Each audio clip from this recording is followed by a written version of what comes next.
La Biennale on Air. Welcome to La Biennale on Air, the official monthly podcast of La Biennale di Venezia. In around 30 minutes, we'll take you behind the scenes of our 130-year-old institution, uncovering both well-known and hidden stories. You'll hear from remarkable guests across all our disciplines: art, architecture, cinema, dance, music, theatre, and the historical archive. To understand the present, we need to revisit the past. So we'll bring you exclusive gems from the collections of our historical archive. But we're also looking ahead, spotlighting fresh perspectives and new voices. And yes, there will be surprises along the way. All eyes are now on the Lido, with the 83rd Venice International Film Festival just around the corner. We're getting ready for 11 days of films, stars, and discoveries, with new stories soon to light up the big screen, alongside some unforgettable moments from our history.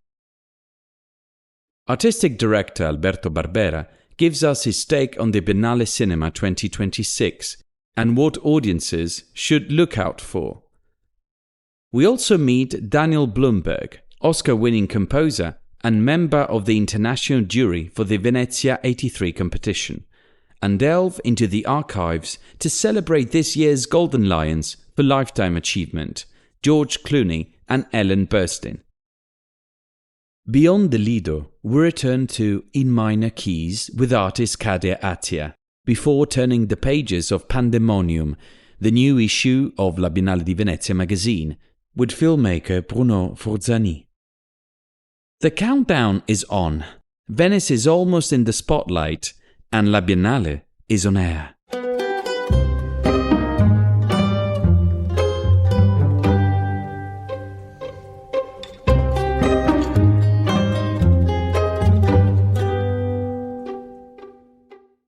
The Venice Lido is transforming.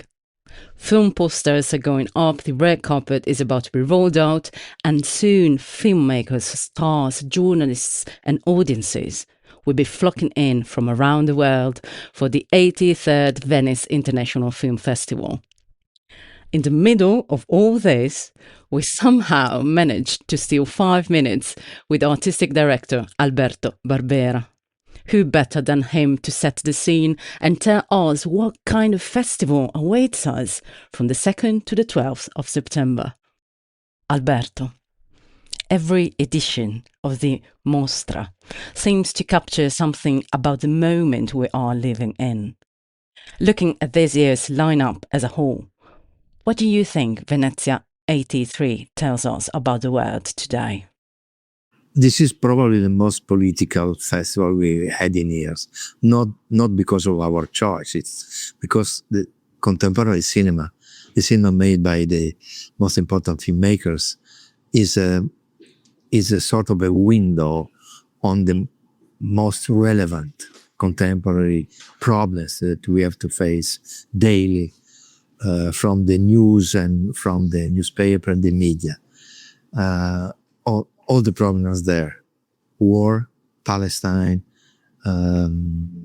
tyrannies, social conflicts, reduction of freedom everywhere, the problem of the couple, and mainly the problem of the young people who are facing a future which seems to be hopeless, with a school which is unable to forge them to face their own future. This is the main topic of the film of the festival. Not only that, of course, but I would say that cinema confirms itself as the most powerful tool to understand and reflect on the contemporary reality. You've been at the helm of the festival for many years now. Is there still a moment just before it begins when you feel the same excitement as you did at the very beginning? Every eve of the festival is a quite delicate moment. It's made of excitement because you don't know what kind of response your lineup will get from the audience, both from the critics, the media, and the general public. And at the same time, a strong fear that you made the wrong choices, that you were not able to understand which were the most interesting, the powerful and good things that were submitted to the festival. We receive an increasing number of submissions every year, around 4,500 films in total, including feature films, documentaries, and short films, which is a huge amount of work. We need to watch all of them and to make decisions which are not always easy. This helps to create an expectation which is really high and at the same time a little bit scary. What is the one thing you would tell audiences not to miss at the Biennale Cinema 2026? And there are so many surprising and good films that it's not easy to give suggestion. Instead of listing titles of films, I would suggest to let the audience to follow the instinct and the curiosity. There are many films that they're completely unknown. They come from non-established filmmakers, first-timer, but they are probably some of the most interesting films in the festival. So just try to see the film that you would like to see and the films that you feel that could be surprising and unexpected, and you won't be disappointed. Thank you so much, Alberto. The wait is almost over. We'll see you very soon at the Palazzo del Cinema. In our July episode, we heard from film scholar Francesco Casetti, who shared his thoughts as one of the distinguished members of the Venezia 83 competition international jury. Among his fellow jurors, alongside President Maggie Gyllenhaal, is Daniel Blumberg, an acclaimed British composer and artist known for his evocative soundscapes and compelling film scores. Daniel is certainly no stranger to the Lido. Many of the films he has scored over the years have premiered right here in Venice, most notably The Brutalist, which earned Brady Corbet the Silver Lion for Best Director at the Biennale Cinema 2024 and later won Blumberg the Academy Award for Best Original Score. Daniel, welcome. Having been to the festival so many times, what is your personal connection to it? And how will your perspective as a composer shape your approach to evaluating this year's films? Yeah, I feel like I've got a strong personal connection to Venice Film Festival. Starting when I was 17 and getting into film, and I'd go to the DVD shop, and if it had the Venice logo on, I'd think it was maybe worth checking out. I remember seeing it on the Bresson's Balthazar DVD and then being blown away by that film.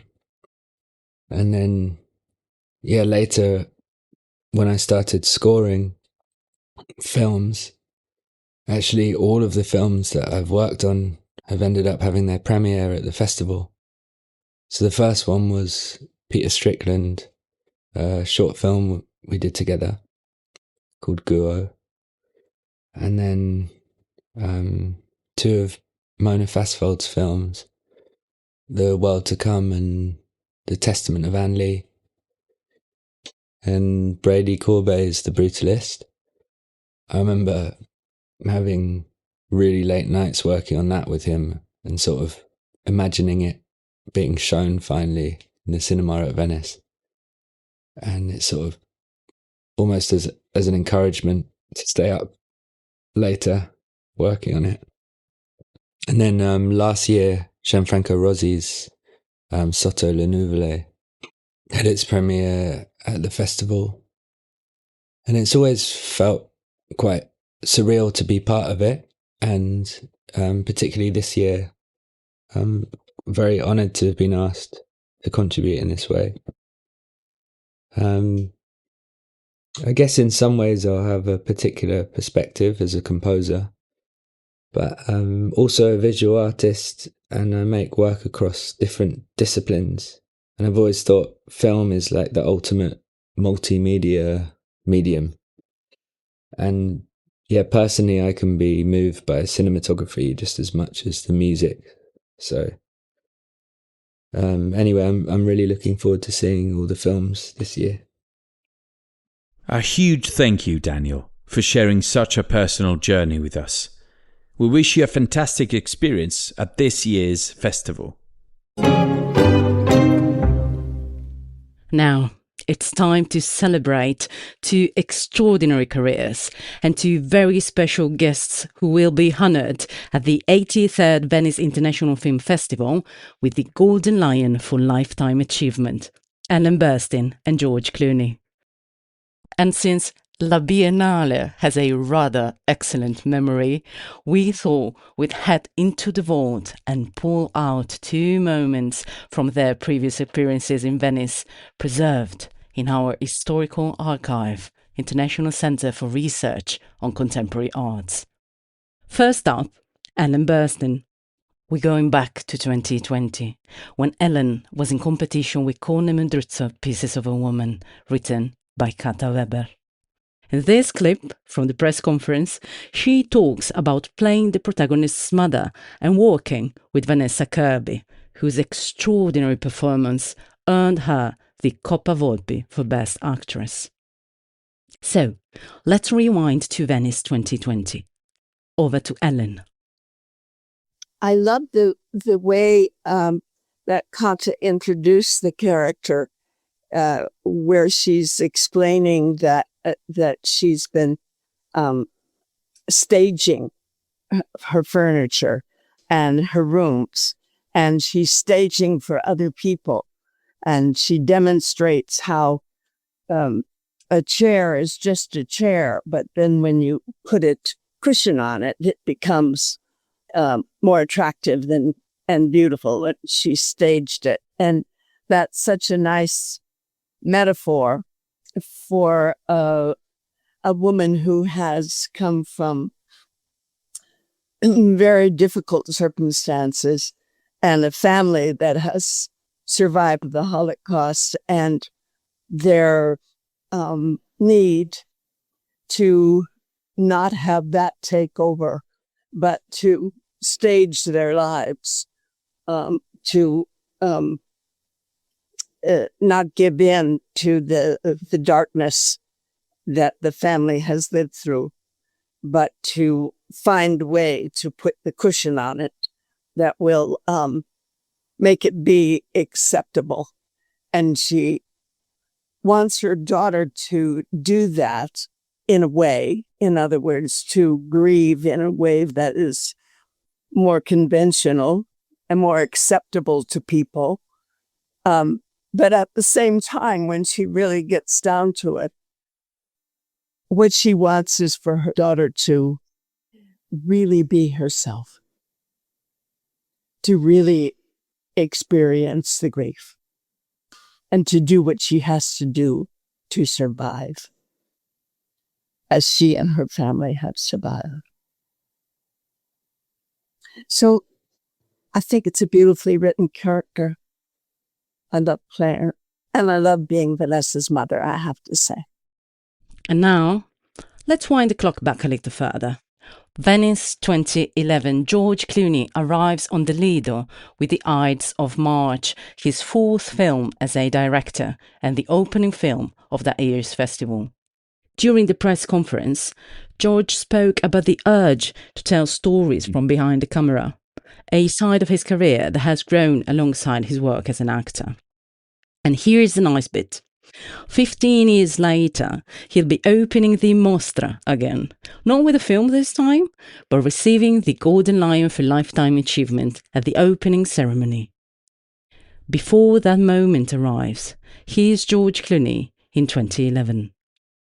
So, we want to do stories that ask more questions than they answer, and we want to do things that have people involved in a discussion after the movie. I like that. I've always liked that. I grew up as a child of the 70s film culture that had some of the great filmmakers making some of the great films in, arguably one of the most turbulent times with the civil rights movement and the women's rights movement and the drug counterculture and the, anti-war movement. We have another time in our country, in our world, really, that's very turbulent. And I think it's always good to be able to talk about issues and not necessarily be able to provide those answers. And there we have it. Two remarkable careers, two very different journeys, two voices from the Biennale Cinema's past, now leading us towards two very special milestones in 2026. We can't wait to celebrate these giants properly at the 83rd Venice International Film Festival. From the silver screen to video art, here's your monthly art bite. Have you ever thought that even when we record a podcast interview or visit the Biennale Arte, we leave traces of ourselves and our knowledge in the world? If you haven't, Kader Attia and his installation Whisper of Traces, on view at the Arsenale as part of the 61st International Art Exhibition until the 22nd of November, just might change your perspective. And he does so by turning to shamans and their views on the spirit world and its silent fight through the digital realm against human civilization. Our original sin? Creating technology and AI. So what if art could help us resist and bridge the gap between the real and the virtual? That is Kader Attia's question. My work actually explores the notion of memories that have been structuring the human beings since we left the caves, and the fact that this data, the mnesic data, so memories, have been exchanged through civilizations. Nowadays, what we used to consider as external memories, such as, traces, made with pen, writing, USB stick, data online, are building a virtual world that is a parallel to our world, and therefore mirroring our world. I was very interested to ask shamans, what do they think about the relation between our beliefs into magic, into spirits, into, invisible forces and technology. For shamans, particularly one of them, some of them says that the world of invisible and spirit is preparing a war against human civilization through digital. And we cannot deny that today there is a new form of colonization that happens through technology. But it's not only a colonization that works through the hegemony of, or the spreading worldwide of digital devices such as smartphone and computer, etc., or even the computational writing. It's more a colonization of the mind. And that's why I'm interested to investigate the interstitial spaces that exist between our sovereignty, our free will to choose, and the hegemony of this powerful tool of control of the mind. And that's why I speak about colonization of the mind through tech. There is a crucial stake that art can defend in face of this loss of control of our power of interpretation that technology of information is actually hijacking us from. What is this? I call this collective individuation. My work is called Whisper of Traces because, as I told you, since the cave to the quantum computing, everything is about a layered accumulation of traces, of mnesic traces that are crossed each other. The way AI work is this. At the speed of light, billions of data, they are mirroring the knowledge the epistemology that human developed through centuries. This epistemology are billions of traces. There are many problems with AI and with high technologies, but one of them, I think, is the divorce between the physical reality and the digital reality. The digital technology is hijacking this process, bypassing actually the collective individuation. Being individual is this movement of interacting and exchanging with other individuals. Individuating ourselves, let's say, is through visiting exhibitions. Because we move physically in spaces where we look at art, we can like it or hate it or whatever, but we exchange like bees and ants are leaving pheromones everywhere. I would not say that we leave pheromones, but we leave traces. And that's, for me, the first and the main way to resist to digital technology hegemony. There are so many things that are experimented today. We have no idea how much is going to transform the civilization. So art has this capacity by enhancing the individuation to stop this divorce between reality and virtuality. Together with Hélène Catet, French-born, Belgium-based director Bruno Forzani has forged one of the most distinctive visual styles in contemporary European cinema. Ever since their hypnotic debut, Amer, the duo has radically deconstructed 1960s and 1970s genre cinema, from Italian giallo and spaghetti westerns to horror and spy thrillers. Far from simple homage, their films draw on architecture, fashion, comics and pop art to create sensory, dreamlike experiences. Their latest project, Reflection in a Dead Diamond, pushes this vision even further, turning the narrative into a hallucinatory labyrinth through the lens of op art. In our magazine's third issue of 2026, published this month, Forzani sat down with us to discuss his creative process. We asked him how he and Catet merge their two distinct artistic worlds to reinvent genre cinema, transforming iconic visual codes into something intensely personal. In fact, Hélène and I have two different universes. Me, I come more from genre movies, like Italian and Japanese genre movies from the 60s, 70s that I really like because they are very fun to watch, but there is a research. In a way, they are kind of experimental, if we can say that. And Hélène, she comes more from a experimental area like Chris Marker or Maya Deren. And so the thing is that we don't pay homage to a genre, but we try to tell our own story each time through this genre.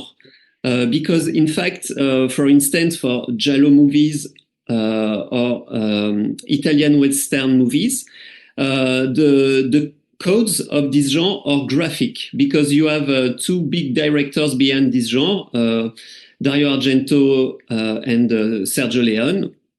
And so we use these codes to tell our own story, not to recreate old stories. And so we not pervert them, but we use them in another way. The conversation also explored the broader artistic influences behind his work and how movements beyond cinema, from Art Nouveau to op art, shape the identity of each project. Each time for each movie, we choose an art movement to tell our story. For instance, for The Strange Color of Your Body Steers, we use the Art Nouveau, Liberty, because the way to represent a woman as a goddess and the way to tell our story was like a labyrinth, was the perfect match with Art Nouveau because they are all these curves. After, for Let the Corpses Stand, we approached the Western through the Nouveau Realist, like Niki Saint-Phal and Yves Klein. And we used this approach of the performance to do all the action scenes, to make violence like a performance. And for the last movie, Reflection in a Dead Diamond, we approached the story through op art, the art of optical illusion, like Vasarely, for instance, because our movie is about illusion of a world, of a past life, and it was the perfect art to tell our story. To read the full interview, find Pandemonium at leading bookshops in Italy and around the world, or online via our Biennale store. And if you don't want to miss an issue, why not take out an annual subscription to La Biennale di Venezia magazine? And that's a wrap on episode 12 of La Biennale on Air. We've packed quite a lot into this one. This time, we've explored the 83rd Venice International Film Festival from every angle, with Alberto Barbera, Daniel Blumberg, and two very special Golden Lions, Ellen Burstyn and George Clooney. We've stepped into In Minor Keys, taken a look inside Pandemonium, and deeped into the archives along the way. A little bit of everything, which really is very La Biennale di Venezia. And now, there's just enough summer left before Venice calls us back. So make the most of it. Take a swim, have a beach aperitivo, stay for the sunset, order a second spritz. We're not judging. Put your phone on silent, unless you're waiting for a Biennale update, in which case, absolutely not. And wear sunscreen. We'd like you to arrive on the Lido looking like a film critic, not a very red tomato with a cinema ticket. Because the 2nd of September is getting very close, and that's when the 83rd Venice International Film Festival gets underway. Until then, keep an eye on our social media channels, keep your diary suspiciously free, and start preparing for the most important question of the Mostra. How many films are you watching? The only acceptable answer: one more. Thanks for listening and for spending part of your summer with La Biennale on Air. We'll see you on the Venice Lido, with a festival pass around your neck, a program covered in scribble notes, 4 films somehow squeezed into a single afternoon, and just enough time between screenings to argue about which one will win the Golden Lion. This is La Biennale on Air. Catch you later. A big ciao from Venice.